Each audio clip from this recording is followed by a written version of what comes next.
We're joined by SABC News correspondent Kate Fisher, who is at a polling station at Arlington, Virginia in the United States.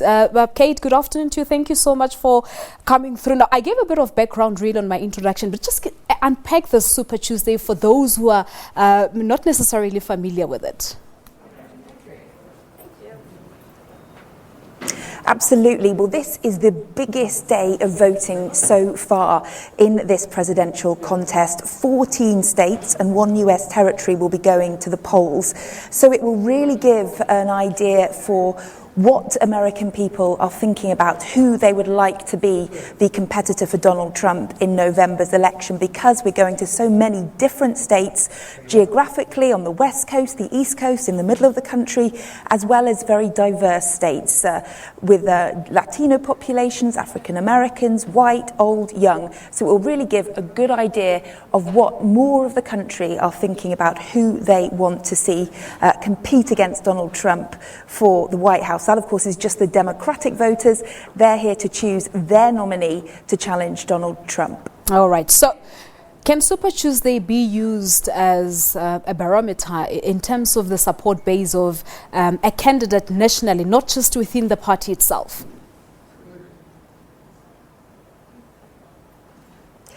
Well, this will give an idea of whether the party is going more towards the left. Bernie Sanders, who is a self-described socialist Democrat, is the current front runner for the nomination. And if he continues with that support, it looks like the Democratic nominee will be much more left of centre. However, Joe Biden, who appears to be the front runner for the more moderate part of the Democratic Party, has seen a real boost in recent days. He won a resounding victory in South Carolina over the weekend, where there was a large number of African Americans voting for the first time in this election, and it really showed other voters that he still commanded a lot of support from African Americans, and that's given him real momentum going into today's votes.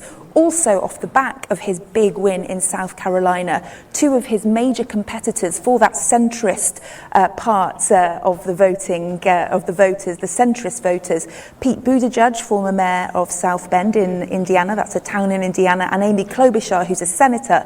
They're both moderates, and they both have pulled out of the race now and thrown their endorsement behind Joe Biden, which really strengthens his position as the moderate choice versus Bernie Sanders, who appears to be the leader for the more left-wing choice of the party. So as we go into Super Tuesday, that's really what we're looking at. Can Joe Biden build on that momentum and consolidate his supporter base behind him? Can Bernie Sanders continue to grow his supporter base, particularly among young voters, Latino voters? We've seen he did very well amongst those communities in the Nevada caucus. So if we see those two both building their coalitions, it will now become much more of a two-horse race. Until this point, really, it's been a wide open field. So that's why people are really watching to see what the results will be from today's ballots. Yeah, but we've seen over the years that money has really been a huge contributing factor. A lot of money being spent really on the US elections. For example, you have Mike Bloomberg, who spent his own personal money whilst other candidates were busy raising funds. And the question really here is, can money be a deciding factor on who becomes a candidate for the Democrats? This is another fascinating question that we're hopefully going to have an answer to by the end of today's polling. This is really untested in the modern era. The idea that you don't go around the early voting states of Iowa and New Hampshire knocking on doors and talking to people and holding small town halls. Instead, you use millions of dollars, and in Michael Bloomberg's case, it's more than $500 million that he has spent on advertising this in this election. So instead of going person to person, you buy all this advertising space on television, radio, social media, and you blanket the airwaves with your message to get it out to as many people as possible. And you ignore the first 4 states that have already voted. He wasn't essentially campaigning in any of those states. Instead, he's poured all his money into the big states like Texas and California, which carry a huge number of delegates and are very valuable for the candidates who want to win the nomination. And we will see after today's polling whether that has paid off. Can just paying for advertising get your message across more effectively than the traditional way of campaigning? It doesn't look at the moment as though the polls would suggest that that has paid off, but nothing, we don't know anything until we actually see it in black and white. And in fact, I've just spoken to a voter here in Virginia who told me it's the first time that he's voted in a primary, and he voted for Mike Bloomberg. The reason being, he was traditionally a Republican, but he does not want to see Donald Trump in the White House again. Mike Bloomberg appealed to him because of his corporate experience, his experience running a big city like New York, and the fact that he was a self-made billionaire. And that has got this former Republican off his sofa and out to the polling station today to vote in a Democratic primary. So that just shows you how really nobody can predict what is going to happen later. Yes, certainly. And really, it's fascinating to observe what's been happening. But one wonders, do you really think that should things not go his way, that's Bloomberg, is he likely to do what Donald Trump had done, to decide to go on his own until the party endorses him? I'm sorry, could you repeat that? I was saying that Bloomberg, is he likely to do what Donald Trump had done, to really decide to go alone and let the party endorse him? Well, if he wins the biggest number of delegates of votes, there will be no choice but for the party to take him on as their candidate. It's a democratic election, and if he wins, he will be the nominee, albeit a non-traditional democratic nominee.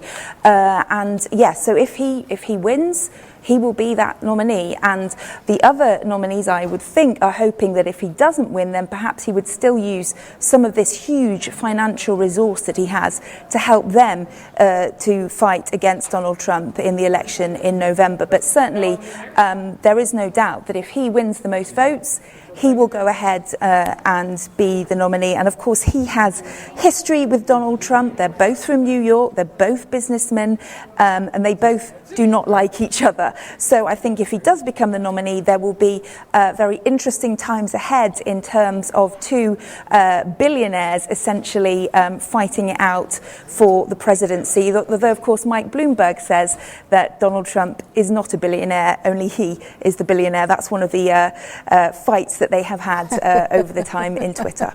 Yes, indeed. It's been unfolding on Twitter. So that's about the Democrats. Let's just turn our focus a bit on the Republicans, because I believe that they are also busy now working on their own election program. Take us through theirs.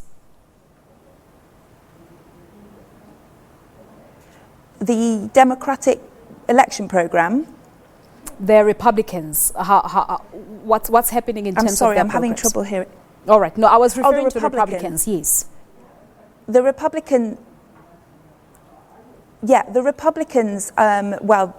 officially, Donald Trump has not yet been unveiled as their nominee. They are still having voting across the United States for that as well. But there is very, very little doubt that he will be the nominee. He basically has hardly any opposition to that position, and it would be very unusual for the Republican Party to choose somebody when they already have an incumbent president. It will be very unusual for them to choose somebody else as their nominee.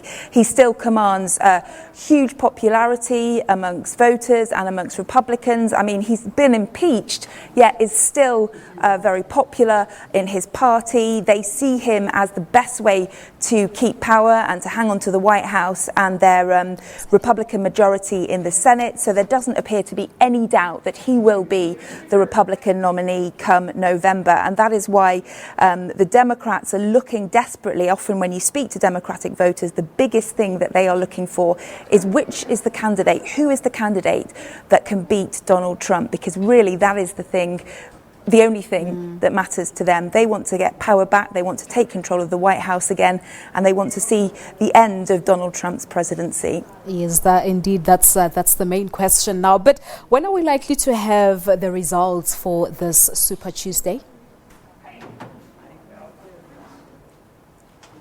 Well, this is one of the issues because there are so many states voting, 14 states and one US territory of America, Samoa.